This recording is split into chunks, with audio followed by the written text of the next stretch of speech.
आपने ये स्लोगन तो सुना ही होगा कि खेलेगा इंडिया तो बढ़ेगा इंडिया।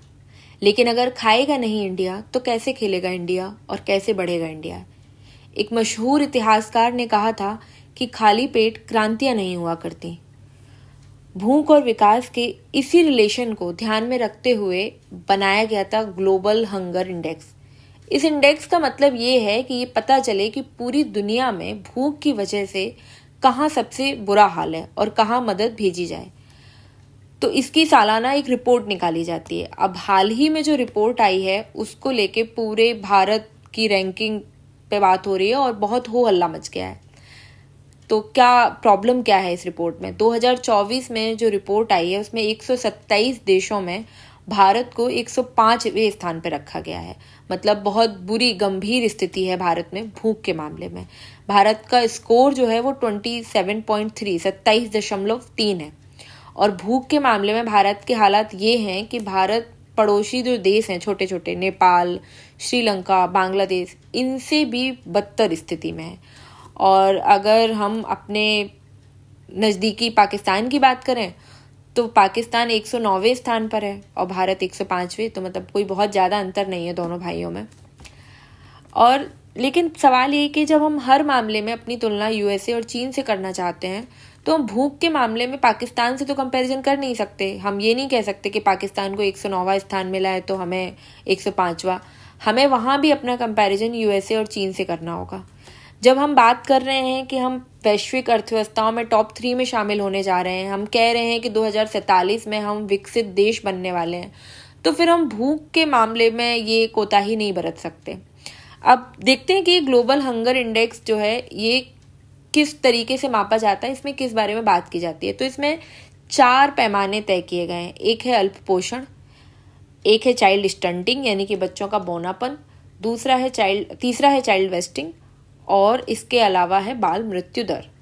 तो ये अलग अलग पैमाने हैं, इनमें अलग अलग चीज़ें नापी जाती हैं। जैसे अल्प पोषण में ये होता है कि ऐसा नहीं है कि इसमें आपको खाना नहीं मिल रहा, खाना तो मिल ही रहा है। इसका मतलब ये होता है कि खाना जो आपको मिल रहा है उसमें प्रोटीन नहीं है, उसमें विटामिन नहीं है, उसमें मिनरल्स नहीं है। और ये इस पैमाने पे भारत सबसे ज़्यादा फेल होता है क्योंकि भारत में लोगों को खाना तो मिल रहा है लेकिन जो खाना है वो प्रोटीन, मिनरल्स, इन सारी चीज़ों से भरपूर नहीं है। ये इंडिया के खाने की सबसे बड़ी समस्या है। और इंडिया में ज़्यादातर लोग वेजिटेरियंस हैं तो जो प्रोटीन के सोर्स हैं वो बहुत सीमित हो जाते हैं उनके लिए। अगर नॉनवेज खाएं तो शायद एक बार को प्रोटीन के सोर्स तो फुलफिल हो ही सकते हैं।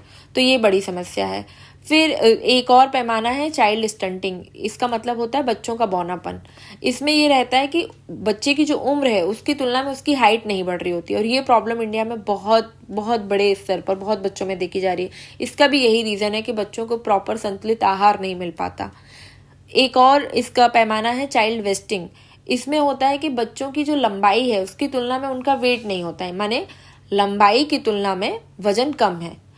और एक पैमाना है कि बाल मृत्यु दर। इसमें ये देखा जाता है कि 5वें जन्मदिन से पहले मरने वाले बच्चों का प्रतिशत, यानी कि इंडिया में अपना 5वां जन्मदिन बहुत कम बच्चे देख पाते हैं। वो डेटा जो है वो परसेंटेज भारत की पॉपुलेशन के हिसाब से बहुत ज़्यादा है। अब सवाल है कि जब इंडिया हर लेवल पे बढ़िया ग्रोथ कर रहा है, इकोनॉमी के मामले में हम बूस्ट कर रहे हैं, 21वीं जो सदी है वो भारत की बताई जा रही है, हम विश्व गुरु बनने जा रहे हैं, तो समस्या कहाँ आ रही है? क्यों हम इस इंडेक्स में पीछे रह जा रहे हैं?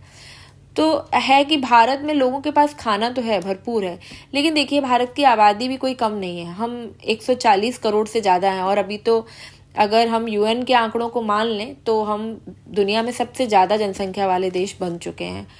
भले ही हमारी जो जनसंख्या है वो उसकी जनगणना 2011 में हुई थी, तो हमारे पास अभी हालिया डेटा हमारी गवर्नमेंट का नहीं है, लेकिन यूएन के हिसाब से हम दुनिया के सबसे ज़्यादा जनसंख्या वाले देश हैं। और इस सबसे बड़ी जनसंख्या वाले देश के लोगों को खाना तो प्रोवाइड कराया जा सकता है, लेकिन पोषण युक्त खाना वो बहुत बड़ा मसला है। अब वहीं जब हम बाकी के जो छोटे देश हैं जिनसे मैंने पहले बात की कि नेपाल, श्रीलंका, इन्होंने अच्छा काम किया है इस इंडेक्स में, तो इनकी जनसंख्या बहुत कम है। कम जनसंख्या को न्यूट्रिशनल फूड प्रोवाइड कराना आसान होता है, लेकिन एक बहुत बड़ी जनसंख्या को, और अगर कोई पैमाना न्यूट्रिशनल फूड को ही नापता हो तो फिर तो आप पीछे रह ही जाएंगे। तो ये जो रीज़न जो बोला जाता है कि कैसे इंडिया इस इंडेक्स में पीछे रह जाता है, बाकी हर इंडेक्स में हम बेहतर कर रहे हैं, तो एक बड़ा जो वजह है उसकी यही है कि जनसंख्या हमारी ज़्यादा है और इंडियन गवर्नमेंट प्रयास कर रही है। जैसे अभी सरकार ने फोर्टिफाइड राइस की बात कही है कि जो भी गरीबी रेखा के तहत जो लोगों को राशन दिया जाता है, उस राशन में हम फोर्टिफाइड राइस प्रोवाइड कराएंगे और वो फोर्टिफाइड राइस में फोलिक एसिड होगा, आयरन होगा, ये सारी चीज़ें भोजन में पोषण प्रोवाइड कराती हैं। और भारत की 65% आबादी जो है वो चावल खाती है, तो अगर हम फोर्टिफाइड राइस लोगों तक पहुंचाएंगे तो शायद हम इस प्रॉब्लम को काउंटर कर पाएँ।